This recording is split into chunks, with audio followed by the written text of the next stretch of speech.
Namaste, everyone. Thank you for joining us for another session of Ayush Talks. So today's Ayush Talks will feature Dr. Manjiri Nadkarni. She's joining us all the way from Canada, and she is an Ayurvedic medical doctor, a registered holistic nutritionist. She's a certified base allergy consultant, and she completed her bachelor's of Ayurveda medicine and surgery from the R.A. Podar Medical College in Bombay and a master's in Ayurveda specializing in Roga Nidan Evam Vikriti Vigyan. This was done from the Institute of Postgraduate Training and Research in Jamnagar in India. She also has a diploma in natural nutrition from the Canadian School of Natural Nutrition. She is one of the founding members of the non-profit Ayurveda Association of Canada, where she served as the president from 2017 to 2019. She has been actively involved in Ayurveda to educate and help people embrace Ayurveda, and she has been serving as faculty for the Ayurveda Practitioner Program at the Southern California University of Health Sciences since 2022. She specializes in integrating ancient Ayurvedic medicine with modern holistic nutrition and works with chronic conditions like digestive disorders, hormonal imbalances, and metabolic disorders. So in today's session, Dr. Nadkarni will talk about unlocking the Ayurvedic secrets of Ahara Samkara, or Ayurvedic food preparation for optimal nourishment. Dr. Nadkarni, thank you so much. Would you like to join the session, please? Namaste. Namaste. Thank you so much for having me. It's an honor to present a talk for Ayush Talks. Thank you so much. So I'm going to hand over the session to you now, and I'll see all of you at the end when we open for questions. Thank you. Can you see my presentation? Yes, we can. It's clear. Thank you. Perfect. Yeah, so today's topic is slightly different than, what we often talk about. Today, I'm going to specifically talk about Ayurvedic secrets of Ahara Sanskara, or how food preparation is something we can focus on with Ayurvedic ways so we can nourish ourselves on an optimally. So a little about me. I am somebody who found Ayurveda as a patient first and then became an Ayurvedic doctor. So I had a huge struggle with digestive issues, weight gain, hormonal issues right into my teenage years. And then I tried every possible medical doctor in Mumbai I could find, who said that they would help, or I tried different diets. I was put on several restrictive diets only to feel terrible. And then I found this amazing Ayurvedic Vaidya called Dr. Niyati in Mumbai. And she helped me understand how food was affecting my body, how the food that I was eating was somehow a causative factor in all the issues that I was dealing with. And that was a life-changing moment for me. And after that life-changing moment, I thought that, okay, this is something I have to learn more about. And that is the reason I trained as an Ayurvedic doctor. One thing I absolutely love is teaching everyone about Ayurveda. I love making complex concepts very simple. And I absolutely enjoy seeing how some things that were written down 5,000 years ago or even earlier are still so much relevant to today's life, or the fast track life that we live. Everybody's running, but Ayurvedic principles are so applicable, and not only are they applicable, they are extremely important. If you want to stay healthy today, especially protect your body, protect your emotions, thoughts, energy levels, rasa, ojas, vitality in today's world, you want to be able to implement Ayurvedic practices in day-to-day life. And those are going to give you the maximum results. And Ayurveda is something that is very practical, it's very applicable, and it's very simple. If you look at the core of it, it's very logical. It's not something very complicated, So I would love to know your feedback after the presentation. And if you have any questions, I would love to definitely take those questions as well. So we just start with praying to Lord Ganesha, who's the Lord of Intelligence. Om Ganganapataye Namaha. And then we talk a little bit about the importance of Ahara. Now, once upon a time when I was growing up, food used to look like this, right? So I remember, this is like a typical thali served at various occasions, or even home cooked food was very simple, right? It looked very clean. It was not super fancy, but it was delicious.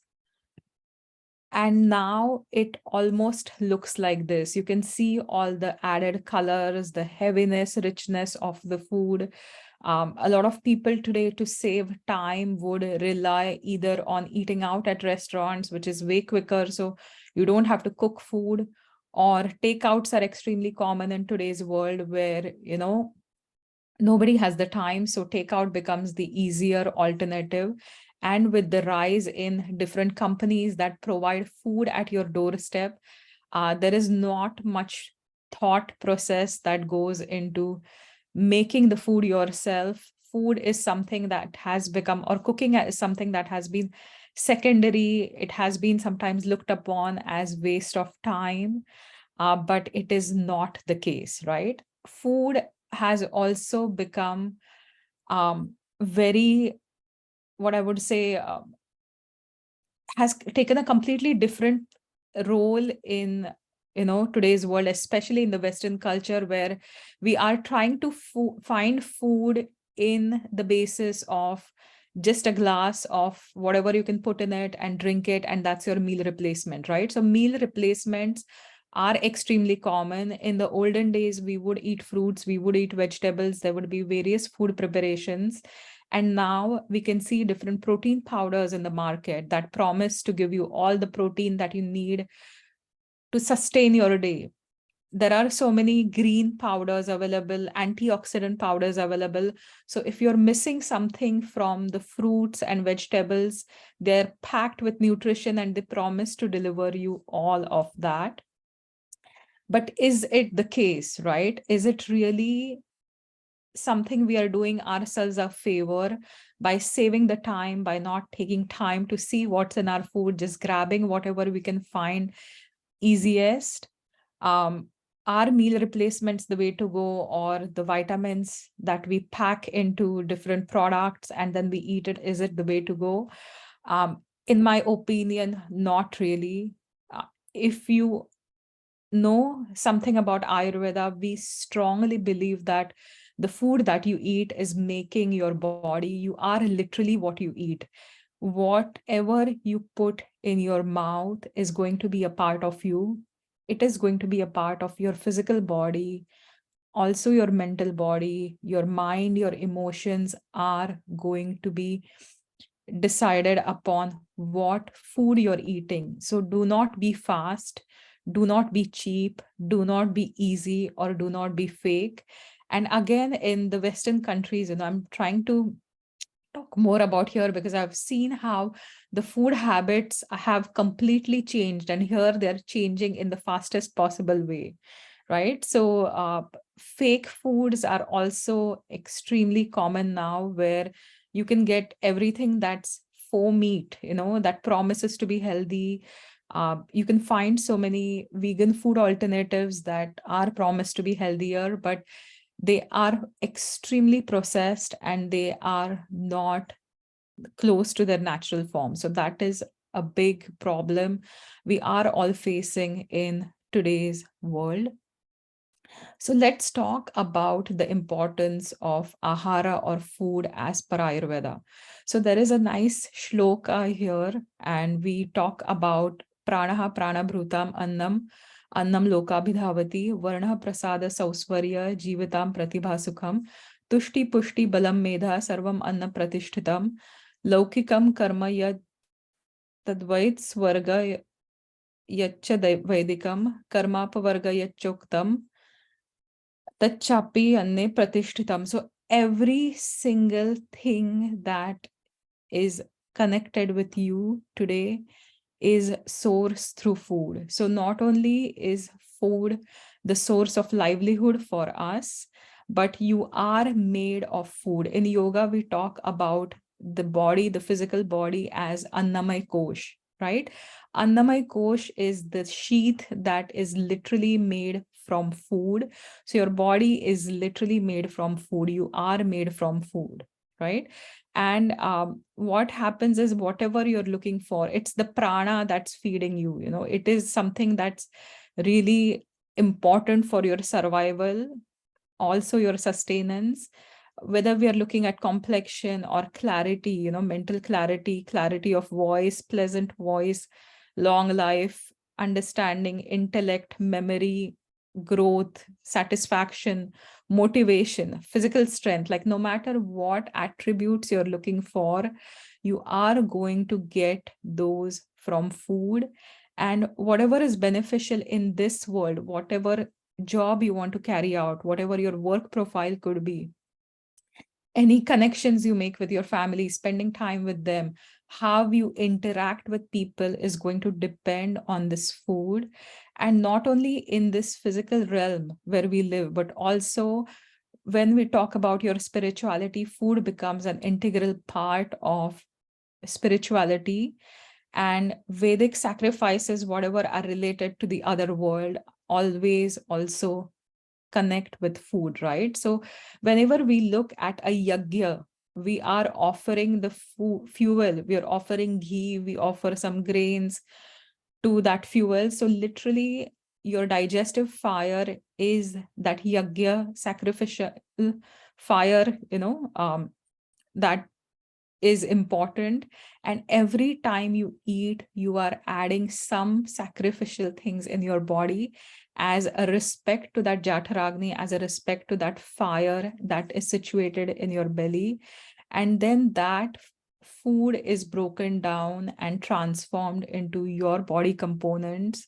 So when we talk about your muscles or your body fat or your skin, your hair, your nails, everything is formed from this ahara. Also your thoughts, emotions, if you have different diets are going to impact your mind differently. A sattvic diet, which is devoid of any animal proteins, it is devoid of certain stimulatory foods like onion and garlic, is going to have a very different impact on your mind than having a lot of protein consumption, which you do on daily basis if you're trying to gain weight or put on the muscle mass, right? So food, this is something to always remember, that whatever you put into your body, you're adding it as a respect to your digestive fire, and that is going to impact you and everything about you.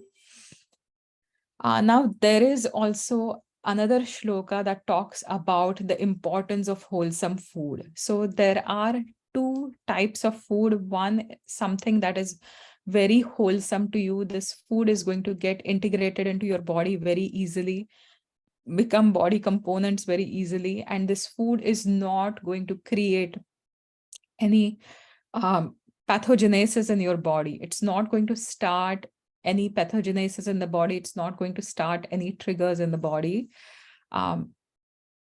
So this is important to know. And when we talk about food and beverages, they have to be appealing to the person. They have to be, something that has a good color, that has a good smell, that has a good taste and touch.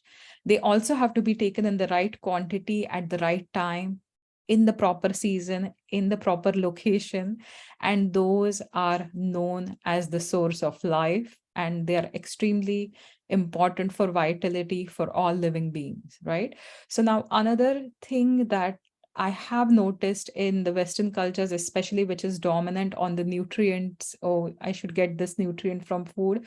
So an amazing or interesting observation I've seen is, especially in the fall season that we are going towards now in Canada, immunity becomes a real challenge.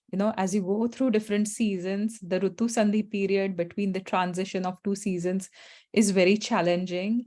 And in Canada, because it's so cold, flus are dominant. And I've always seen people sourcing oranges, Florida oranges, and eating lots of those Florida-based oranges in Canada to prevent flu, right? But from an Ayurvedic perspective, the food that is nourishing in Florida may not be as nourishing in Canada. The geographical location is completely different. The environment is completely different, right? The climate is completely different. And often when we source foods from a different country, you also have to understand that foods also undergo radiation as they travel with on the flights. So the qualitative changes are going to happen, damage to nutrients is going to happen.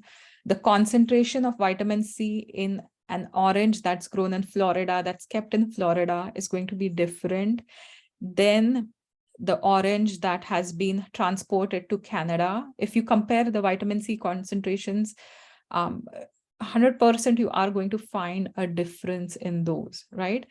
Another important assessment that I have done in the past is, that foods are available throughout the year, especially in Canada, where the growing season is different. We have a very short growing season, but you can see even in the height of winter, you can find tomatoes that have been preserved, that have been plucked when they're unripe, and that have been preserved and then ripened artificially.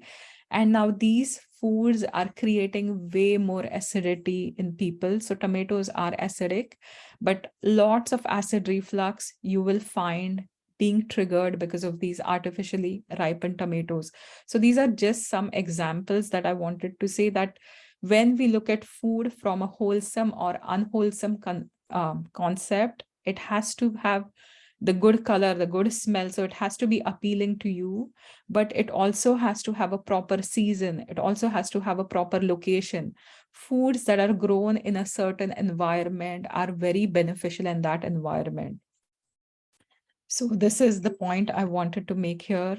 Now, what's the importance of wholesome food? Food that is compatible to you. Food that is compatible to you is the fuel for your body, right? It is going to maintain your Agni, your digestion and metabolism. It is not going to extinguish your Agni. So when we eat food that supports the Agni, the digestion stays very strong, and your digestion is the cornerstone to your overall health. In Ayurveda, we believe that, all diseases are caused by Mandagni or weakened digestion, right? So if you maintain a very strong digestion, it is going to result into a very strong metabolism, and all your body systems and organs are going to stay very healthy. This food is going to invigorate your mind. This food is going to stabilize your emotions. This food is going to promote proper distribution of body elements. So you are going to have optimal quantities of muscle mass, body fat. All your neurological processes are going to be fine. Hormonal balance is going to be achieved if you are eating wholesome food.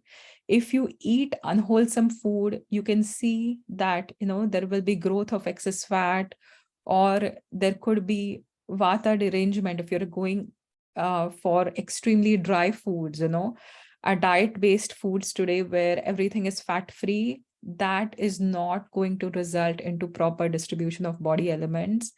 Vitality, how energetic you are, how much stamina you have, how good your skin looks. So in Ayurveda, we talk about the vital essence as ojas, and how much ojas you make depends on the wholesome food. Your complexion, as well as how sharp your sensory organs are, is going to be dependent on the consumption of wholesome food. On the other hand, if you start eating foods that are not wholesome, that are not compatible with your body, or that have been processed maximally, ensuring that all the nutrition is taken out and then preservatives are added, certain additives are added to make them taste better, it is invariably going to lead to different kind of diseases, because such food is going to affect your doshas. It will aggravate the doshas. It will create changes in the dhatus as well. The doshas, three doshas, vata, pitta, kapha, extremely important for maintaining your body. And the whole concept of Ayurveda is that unless you take care to balance the doshas, right?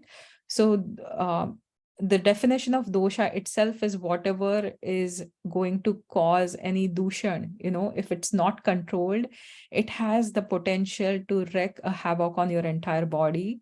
So your doshas have to be balanced at all times, and they are also located within different dhatus and have a very deep connection with different dhatus. And whether you're struggling with blood related issues or neurological issues, you want to make sure you're balancing your doshas to be able to balance your entire body. And that balance, a lot of it is going to be depending on the food that you consume on a daily basis. So now let's talk about Ahara Vidhi. So Ahara Vidhi is something that is specific to Ayurveda, right? So Ahara Vidhi literally means taking certain diet. What are the dietary guidelines, for eating food? And in Ayurveda, we go beyond the concept of calorie counting or macros and micros, So macronutrients like carbohydrates, proteins, or fats versus micronutrients like how much calcium are you getting from the food, or how much iron are you deriving from the food, what's the recommended daily allowance that you want to have, So these are all modern concepts, but Ayurvedic concept of food goes beyond all of this. And why is Ayurvedic diet extremely important? Because Ayurveda is going to personalize every person's experience of eating. We focus on quality of food. We focus on quantity of food as per individual's digestive capacity. We also focus on likes and dislikes of the person. If you feed a person food that he does not like, or if you are eating the food that you absolutely don't like and you're just eating it for a certain purpose like weight loss, it is not going to help you. It is not going to have a beneficial effect on your body, because the process of consumption of food is also neurobiological. Your brain has to signal all the digestive organs to secrete their juices. And if you are eating a food that you absolutely do not enjoy, these salivary juices are not going to be secreted and you are not going to digest the food. And that is why in Ayurveda, we focus on a person's likes, dislikes. We also focus on the person's digestive capacity. So if you have a weak digestion, you cannot eat extremely heavy foods because they are going to put your digestive fire out. They're weakening your digestive fire. Then we look at food compatibility. So food compatibility also in terms of satmya is the word we use, that if you're eating a certain food and it becomes compatible to you, and there are ways to determine it. Now, food also will change according to the life stage. So for women, especially if you're planning conception, a certain diet would be given. During pregnancy, we will incorporate certain specific herbs along with the foods, and postpartum diet is going to change as well. And everything here is done to balance your doshas. So that is the important concept here. So for this Ayurvedic diet, dietary planning, we talk about the Ashtavid Ahar Vidhi Visheshaitan. Again, this is something that is very specific to Ayurveda. You're not going to find this information in other sciences. And we look at 8 factors that are pertaining to diet. And these are very specific factors, and that can either cause the good or the bad effects from the food that you consume. So again, if you play around with these, they are going to change the food, and either they can have a beneficial effect or they can have a deleterious effect on your body. So number 1 is prakriti, or nature of the food. So whenever we are eating food, you have to see if it's heavy to digest or is it light to digest. Another example here would be, is the food nourishing to the body, or is it the food that's depleting to the body? An example of heavy food is any meats, for example, animal proteins are heavier to digest as compared to beans and legumes, which are also the vegetarian sources of protein, right? So when we look at different oils, coconut oil is heavier to digest, but if you look at sesame oil, it's going to be comparatively lighter to digest. Nature also is the food warming or is the food cooling to the body. So warming foods are spices that will warm up your body. Cooling foods are like cilantro or parsley that are going to cool your body down, right? Nourishing foods are foods that help build your body. An example is, when you are not feeling too good, you would go for a bowl of khichdi, which is nothing but, split beans and then rice, and you cook it in a very simple way. It is going to be light, but at the same time, it's going to be very nourishing to the body. On the other hand, everyone wakes up today to a cup of coffee. This coffee is very depleting to the body, right? It's not nourishing. It is going to result into nutrient deficiencies eventually. It's going to aggravate the vata and deplete the body. Karana is the processing of foods. So there are various techniques that are given for food prep. And this is the topic we are actually going to focus on for today. And those are also going to change the effect of the food. Then we look at Samyoga, food combination or food combining. We look at Rashi, the quantity of food. Desh is the geographic location, origin of food. Season is the Kala is the season where foods have highest potency. What is the time you're consuming them? Upyog Sanstha are rules of eating food. So an example here would be eat only when the previous food is digested. Sit down and eat in a quiet place. Do not chit chat when eating. Pay attention to your food. No multitasking when food. Do not eat food when you're in your car, driving to reach somewhere, or you're still working on your computer. So these are parts of Upyog Sanstha, and Upyogta is the consumer of the food, where we look at the likes and dislikes of that person who is consuming the food, and we also see what foods are compatible and what foods are not compatible. So we are today going to focus on number 2 of the Ahar Vidhi Visheshaitan, which is called the Karana or food processing or Ahara Sanskara. And we will also see how it is going to affect the food that you eat. So in Ayurveda, Karana is something that is going to change the inherent qualities. Sorry, there's a typo here. So it is something that is going to change the qualities of the food, right? So sanskaro hi gunantara dhanam uchyate. So literally, when you are processing the foods, you are transforming the inherent qualities of the food. And the idea here is to make it fit for consumption, make it healthier for you. Unfortunately, in today's world, a lot of the processing methods are not making the food healthy.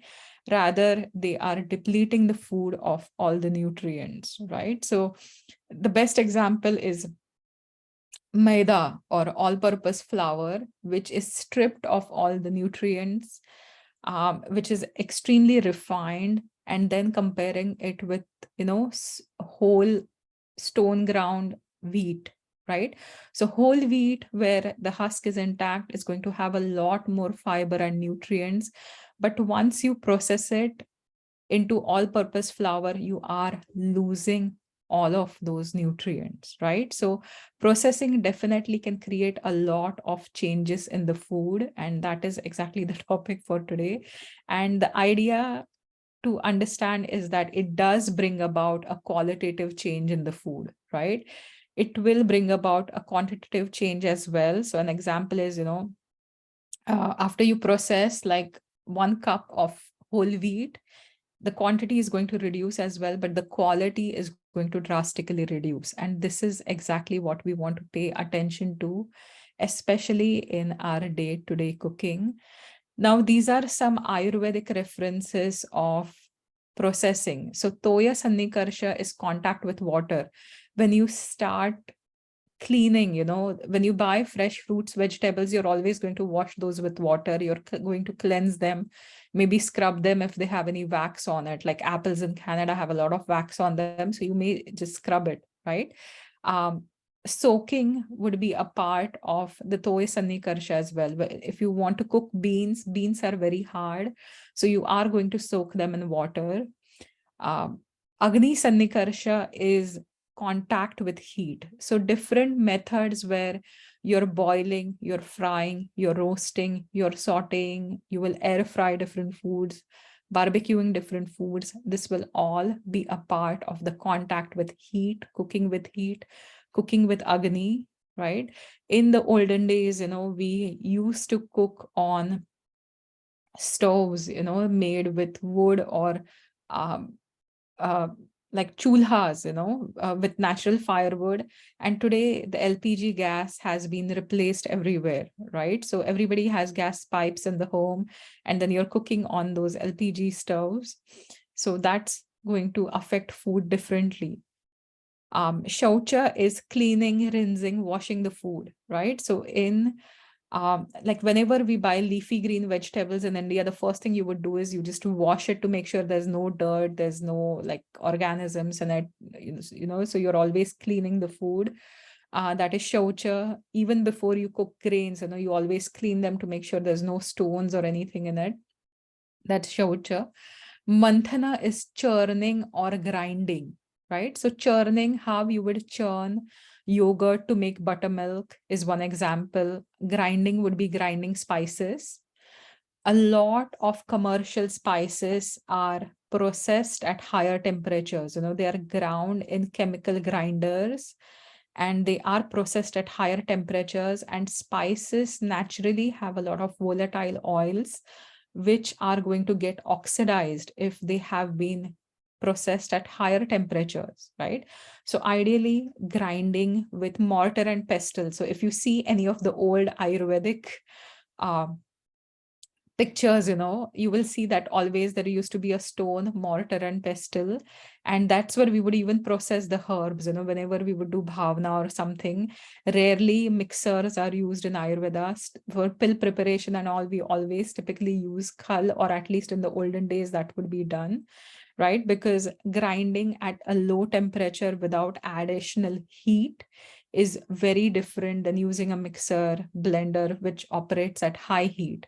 Even juicing, for example, I've seen juicing to be very popular in the Western world, but there are different kinds of juicers you can get. You can get masticating juicers, which the heat is minimal. They are super expensive though. And then you can get the regular juicers where a lot of heat will be used.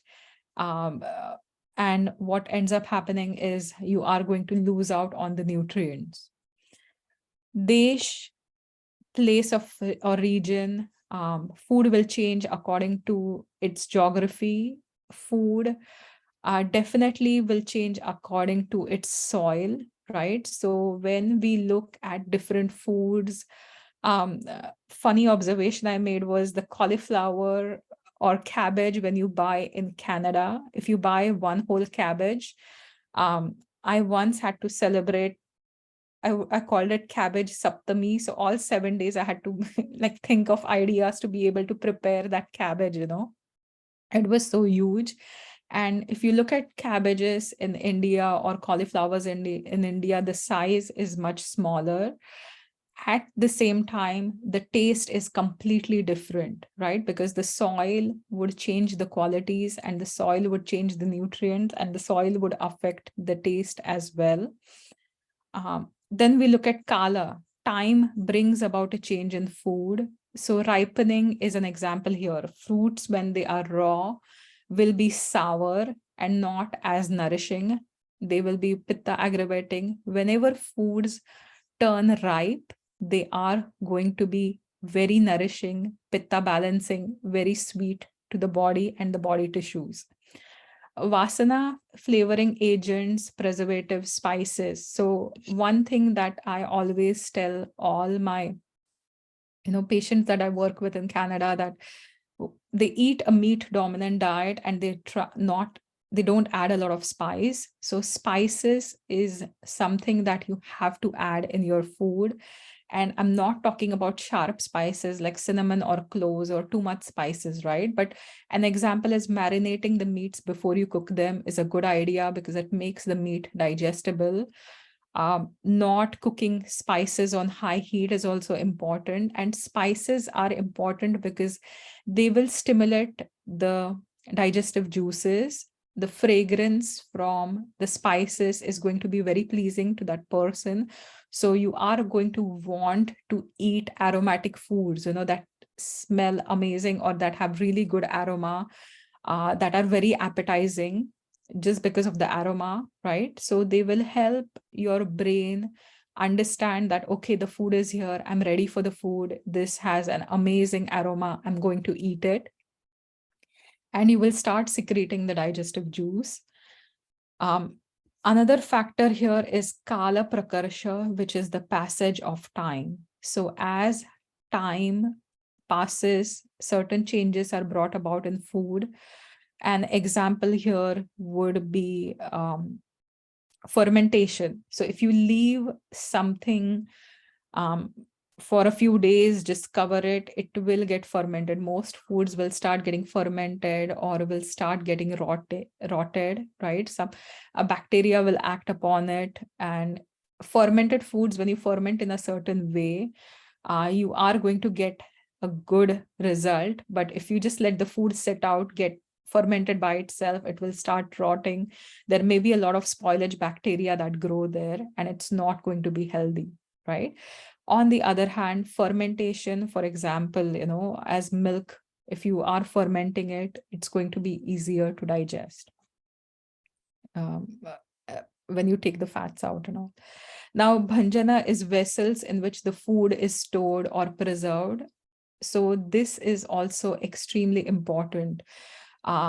Canned foods are very popular in the Western world. So canned tomatoes, for example, are commonly used for pasta sauces, chilies, and different dishes. But you have to understand that these cans also have a lining which can contain BPA and citric acid from the tomatoes. The acidity of the tomatoes will make that plastic leach in, right? So if you are storing the food, you also have to be careful where you're storing the food. Canning is different than bottling the foods, right? Canning, the metal containers are there. And if you store it in an inert glass, it is going to have a different effect. When you are cooking as well, if you cook in aluminum pots and pans, that aluminum can leach in your body.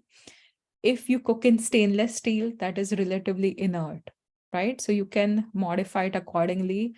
For somebody that is anemic, who has low iron in the body, you can also cook in iron pots and pans, and that's going to give you a little bit better iron content.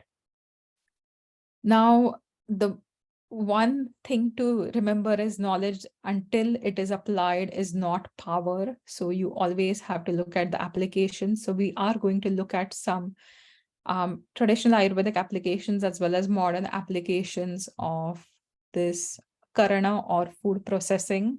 So processing can completely change the quality of foods and food products. So let's take an example of dairy.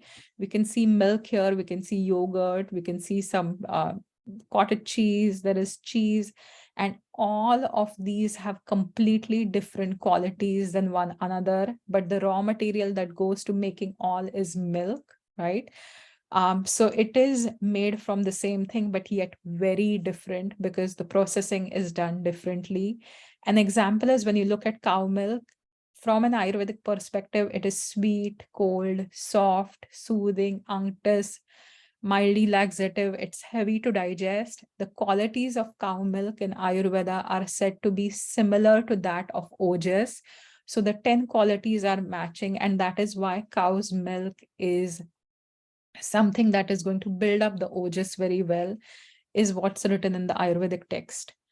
Sweet taste, it has a cooling potency, it has a sweet post-digestive effect, and it will soothe Vata Pitta.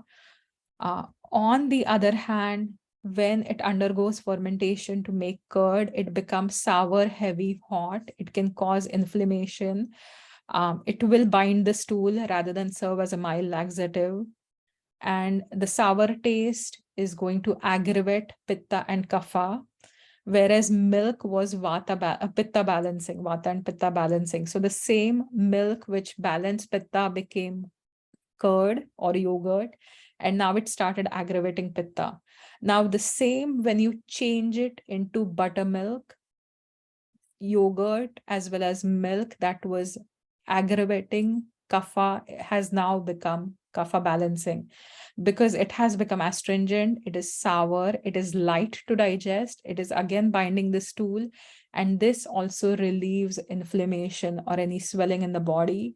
Yogurt can cause inflammation or swelling. It's called as Shothakrut in Ayurveda. And the reason is because of the heaviness and the sour qualities, it will also clog different body channels. So curd is different than buttermilk. Again, the buttermilk that you get in cartons in the stores is very different than homemade buttermilk. That buttermilk is very heavy. This is the Ayurvedic buttermilk we are talking about. Now, ghee, again, you would undergo further processing. You would take all the butter, like cream out, then you would make ghee. And now this ghee is cooling. It enhances digestion. It is sweet to taste. It's vata pitta balancing. It promotes complexion. It also promotes memory. And the interesting thing about ghee is while it balances pitta, it supports your digestion. And it is extremely good for your memory, for your intelligence, your complexion, your hair, your bones. So in Ayurveda, we talk about cow ghee as the best kind of ghee that's extremely nourishing for your body. Honey is another example. So there are certain protocols given for honey. So number one is never heat honey.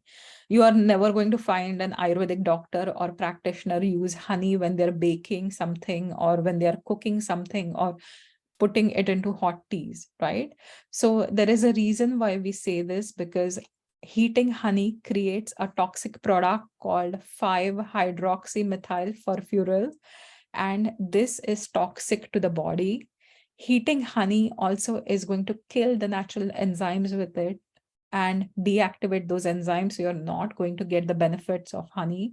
And that is the reason why 5,000 years ago, Ayurveda told you never to heat honey.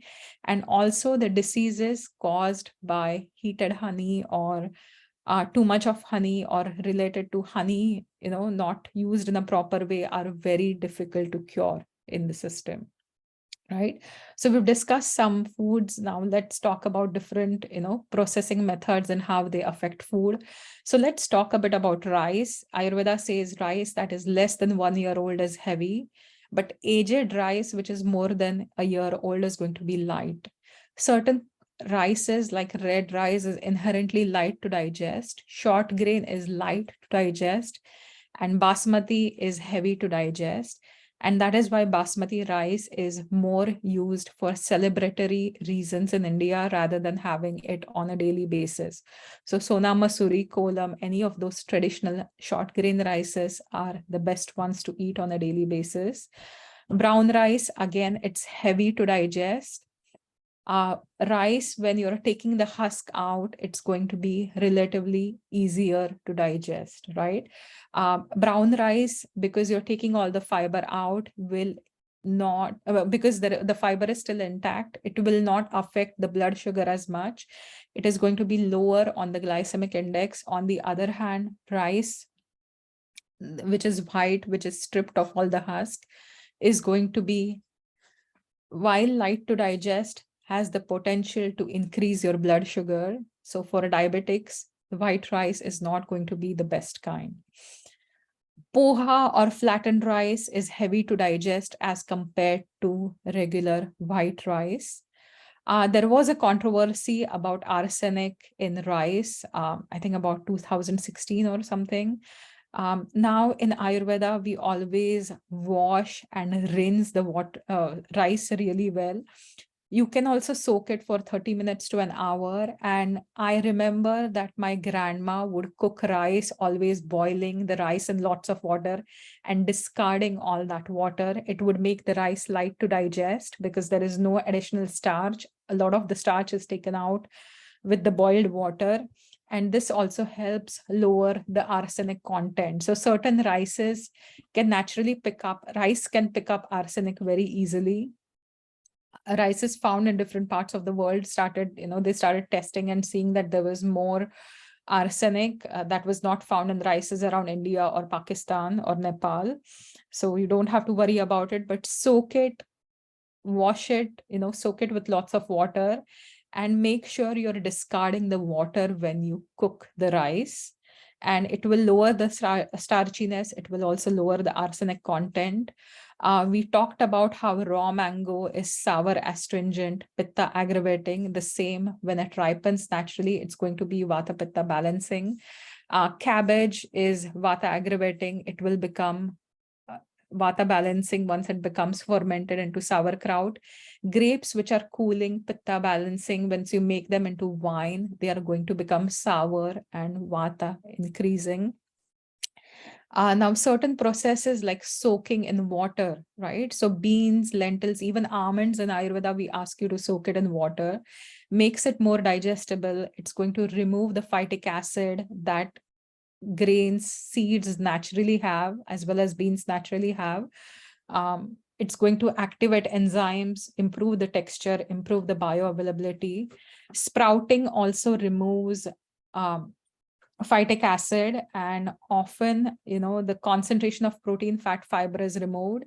And that is why we say that sprouts should not be consumed on a daily basis. They can be abhishandi, and do not sprout it for a long time. If you just sprout it overnight, that is fine. Whenever cooking sprouts, do not eat raw sprouts. Always cook and always spice it up according to Ayurveda. Now let's look at some more processes like boiling versus baking. Boiling, you're making the food more moist.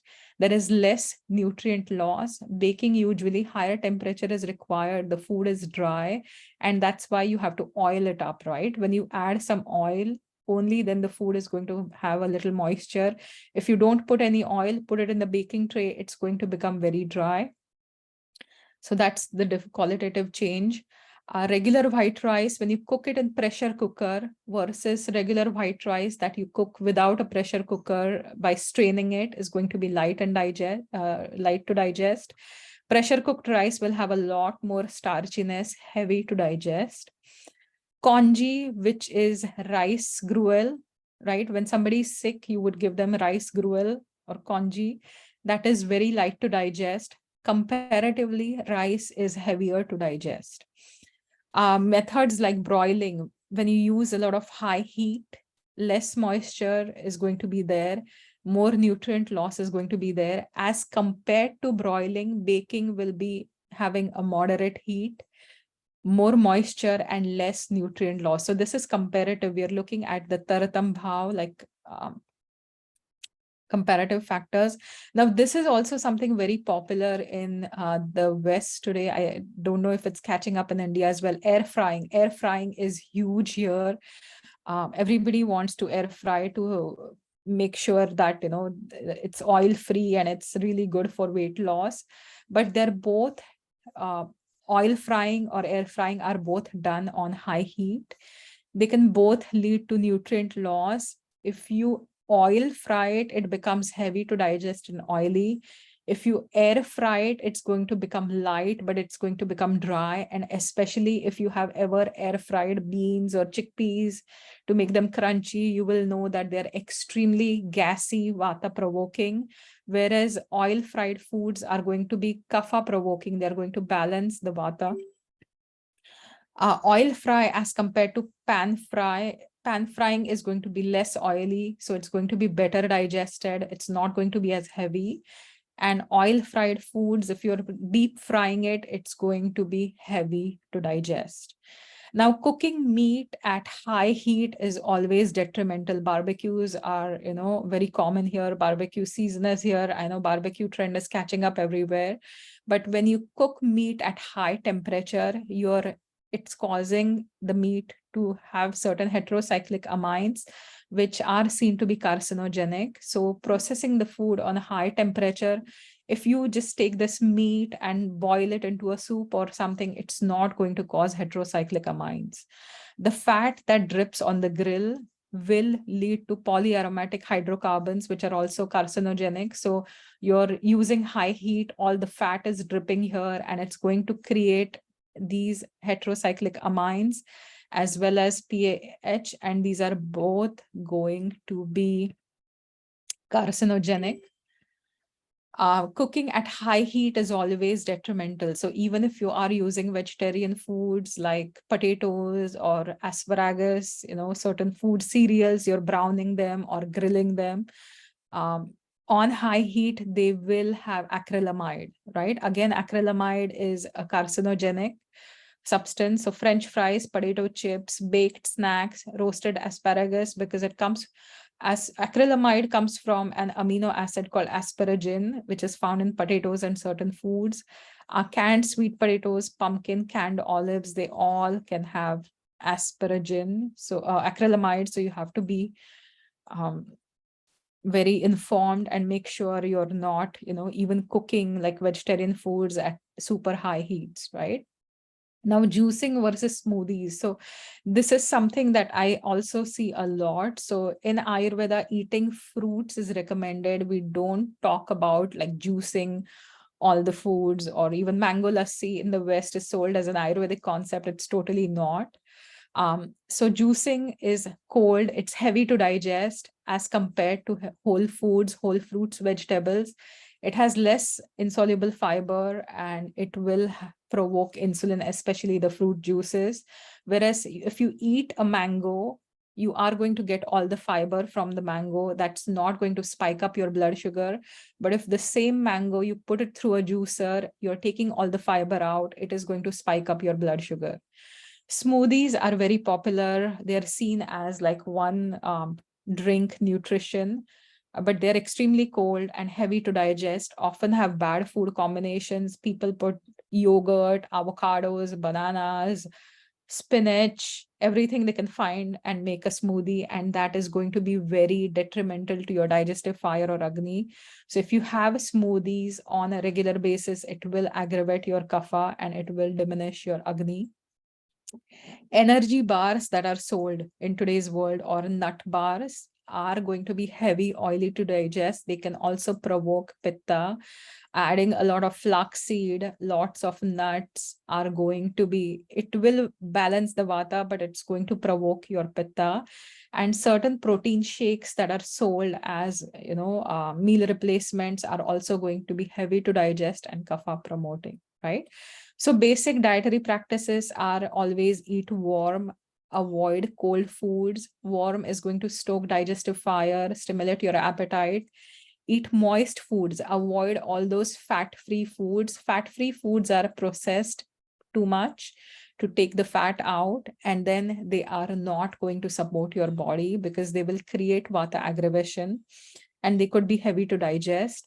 You require some amount of oiliness, moisture to digest the food, right? So adding ghee to each meal in small quantities is a good strategy.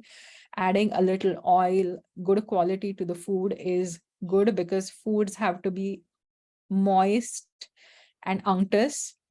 Foods that are properly cooked and cleaned are important because you want to avoid the contamination. Cook foods at low temperatures, avoid high heat. Do not mix too many foods.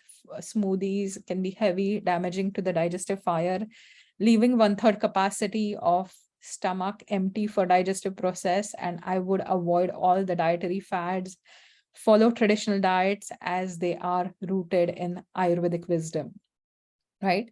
So thank you. I will go back to the first slide of the presentation and I will invite Sophia again to back for any Q&As. So Namaste, everyone. Thank you so much, Dr. Nadkarni. That was such an in-depth, relevant session, because there's so much information about food these days, about different diets, and it can all be so confusing. And I think the good thing about Ayurveda is just how individual it is without having to bracket itself as a fad or a diet. You know what I mean? Because when like anyone consults with an Ayurveda doctor or someone who gives them an Ayurvedic diet, just following that diet, for example, is so personalized. But at the same time, I've never heard of Ayurveda restricting an entire food group, or just forgetting one certain, like, it's not like suddenly you're stopping to eat gluten. Of course there are people with allergies, but it's also a fad now. We're making any ingredient that doesn't necessarily agree with our system a villain, not necessarily realizing that it can work for someone else. So I think that it was so relevant what you showcased today. And yes, we're open for questions. We already have two. The first is from Anupam Pandeji, who's asking, is there any specific timing to have breakfast, lunch, and dinner? Again, because we talk about Ayurvedic personalization, there is not one time to have breakfast, lunch, or dinner. Ideally, we say that because afternoon is the pitta time, your lunch should be the heavier. Ideally, having dinner at least 3 hours before bedtime or before sunset. So in the olden days, we would go by the clock, the diurnal rhythm. We would follow the sun, right? So we would only eat after sunrise, so no midnight snacking. We would only eat before sunset, right? So there is no specific timing for everyone, but having a lighter breakfast is important. There is an idea sold that have breakfast like a king and lunch like a queen and dinner like a pauper, but in the morning, that is the kapha time. So if you have a heavy breakfast, it's not going to help. So you can delay the breakfast time a little bit. Lunch should be more in the afternoon, and try to have dinner as early as possible, at least 3 hours before bedtime. Thank you so much. I hope that answers your question. Then we have Preeti Pandya ji, who's asking, what is your view about people who take a lot of supplements? People rely on supplements because they don't want to create a lot of change in the diet and lifestyle. And often they have been sold this idea that, taking the supplement is going to be that solution. But nutrients from food are better absorbed by your body than supplements. And you can often see that people taking a lot of supplements still would struggle with nutrient deficiencies. So the first idea is always try to source it through proper food preparation, improving your eating practices, because if you are investing in expensive supplements, you also have to remember that the supplements have to be digested as well, right? So if your digestion is not working, the supplements are not getting digested either. So I hope that answers your question. Thank you so much. Then we have Padmavati ji who's saying, when you make buttermilk at home, should we remove the malai from the set curd and then add water? So traditionally, that's how it's done, right? So we always take the malai out, and then you would put it in like a mitti ka bartan, like my grandmom used to do that. And that would be the cultured butter, right? And from that butter, you would end up making ghee. And then you take the yogurt, you take small, like maybe 1 spoon of yogurt or curd, add lots of water. You can also add certain spices like cumin or coriander, freshly ground spices, and add it to buttermilk. You can add ginger, and that is going to be the best way to make it. Yeah, but that's how it was traditionally made. You take the malai out, and then you would set the curd. Thank you. Preeti Pandya is asking two questions, so I'm just going to combine them. The first is, how can you eat as per your genetics? Because she was born in India but lives in the UK. So how, and in the West, she's saying food is not fresh. The supermarket floors are packed with items that have expiry date of up to 2 years. So how do you manage eating healthy and according to your genes, especially for people who are born in one place and live somewhere else? And her second question she's asking is, what are the ideal proportions for a thali? Yeah, so Preeti, that's a fantastic question because it's also something that I struggle with, right? And again, food practices change, and the Ayurvedic concept of satmya is that your body can handle it too. Sometimes you develop a tolerance to certain things. So an example is, my family, if we look at the last origin, I can trace that comes from Goa, right? But I was born, brought up in Mumbai. So the diet in Goa is very different than the diet in Mumbai. We still retained a lot of the cultural aspects, but coming and living in Canada is very different. So what I try to do is, I'll try to eat as seasonally as possible. So fresh fruits, vegetables, you can definitely choose the seasonal ones that are not very heavy to digest. When it comes to meat, I think we all end up relying too much on meat in the Western culture, just because in the Western world, meat is very cheaper than vegetables. You can get rotisserie chickens that are pre-made, then, cooking your own vegetables. So that has to be ideally avoided. So I would just say that, make sure that you eat as close to your culture as you can, because that is going to get more digestible. As you age, you will find that you're not digesting certain foods you didn't grow up with as well. And this goes for different cultures. So, for example, is I've often seen Indians who come to the Western world eat a lot of meat, but at a certain point, because they didn't have it staple in their diet on a daily basis, they can't digest it. Similarly, I've worked with Italians who went vegan for a certain time, but the beans, lentils started creating a lot of vata aggravation. And because it was not a part of their genetics, they had to revert back to their traditional diets after a while. So that's the one answer. I hope that answers. Now, some things I do to offset it is I have a garden in my backyard right now. We are in the growing season. So I try to grow everything from karelas to like cilantro, eggplants, the Indian varieties. Maybe I am obsessed with food. So I do a lot of that. I'll grow cucumbers. I also grow a lot of hydroponics indoors for eating, fresh vegetables. So I have spinach in my hydroponic growing right now. So that's a quick, hydroponics are relatively easy, don't require too much time. That is one way you can eat healthy. And when it comes to perfect thali proportions, again, it will depend from person to person, because the quantity of how much carbs your body can tolerate or requires is going to be different than somebody else. So there is no one set formula in Ayurveda. I can't hear you, Sophia. Sorry. Thank you so much. I'm just going to do one last question because we're a little over time and a lot of questions. Thank you, everyone. Sorry, we can't answer all the questions. But the question I'm going to combine, because a few people are asking about the same thing, and it is a very relevant question, is the quality of milk that we consume these days. Someone's asking, Rekha ji is asking whether it's okay, the milk available like slim milk in Tetra packs. Nipa Joshi ji is talking about how milk is highly processed and even involves cruelty. So is it safe to consume?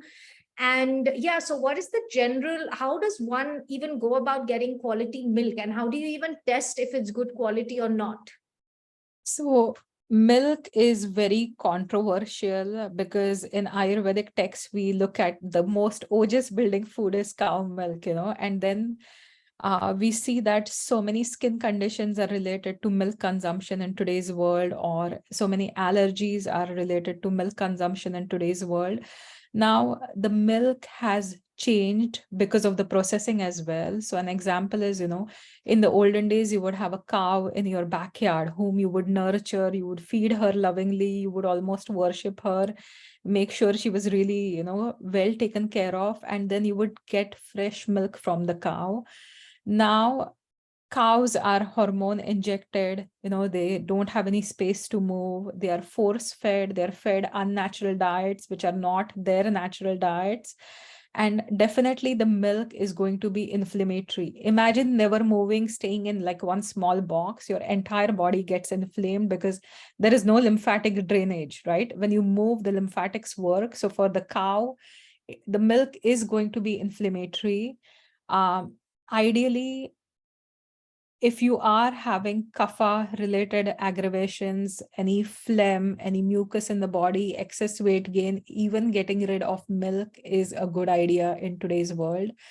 A2 milk is the better version of milk. Again, if you know a farmer who has cows, there are certain places in US, interestingly, that are, small farms with small cows where the cows can move about. So that is acceptable. And A2 is the casein, that is digestible. So consuming that is one idea. Slim milk and Tetra Paks, when you're taking the fat out of the milk, it is not going to get digested well. You will see more and more allergies to the proteins because of the fat taken out of the milk. So I would avoid the Tetra Paks, especially the fat-free milks and the slim milks. Thank you so much. Thank you. So yeah, I'm so sorry we can't take any more questions, but anyone who has questions or would like to consult with Dr. Nadkarni can always get in touch with her directly. You can do so from her website, which has all of her details. Kotiji, can you please share that in the chat so all our participants, yes, it's already shared in the chat box. It's manjirinadkarni.com. So you can just forward all your questions or consult. If you want to consult with her, that's the place to go to. Dr. Nadkarni, thank you so much for this wonderful session. And I just like to remind everyone that these sessions are recorded. They will be available on the Indica Yoga YouTube channel, our social media, and our website. So you can always come back and look at all the interesting and educational information that Dr. Nadkarni shared today, and share this presentation with anyone who wants to make the shift to healthy eating. There's so much important information here. Anything you'd like to share with us before we end the session, Dr. Nadkarni? The one thing is I would encourage everybody to please take some time and, really develop a good relationship with your food. Look at food as it is nourishing you. Don't look at it as a thing that you just need to put in your body because you want to run errands, right? So start taking your food seriously and you will see a lot of improvement in your health.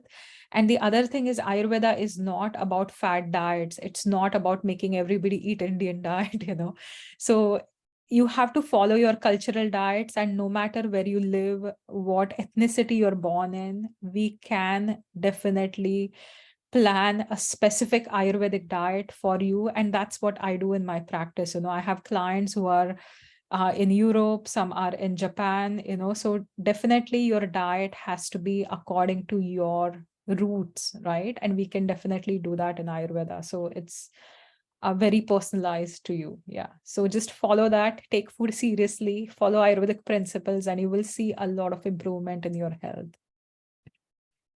Thank you so much, Dr. Nadkarni, and thank you to everyone for joining us today and for asking so many interesting questions. It's always good to know. Thank you. And just to remind everyone, Kotiji has shared in the chat box the link to the YouTube channel where this video will be available. Thank you so much, everyone, for joining us. And I'll see all of you next week for our next session of Ayush Talks. Namaste. Thank you, Dr. Nadkarni. Namaste. Thank you.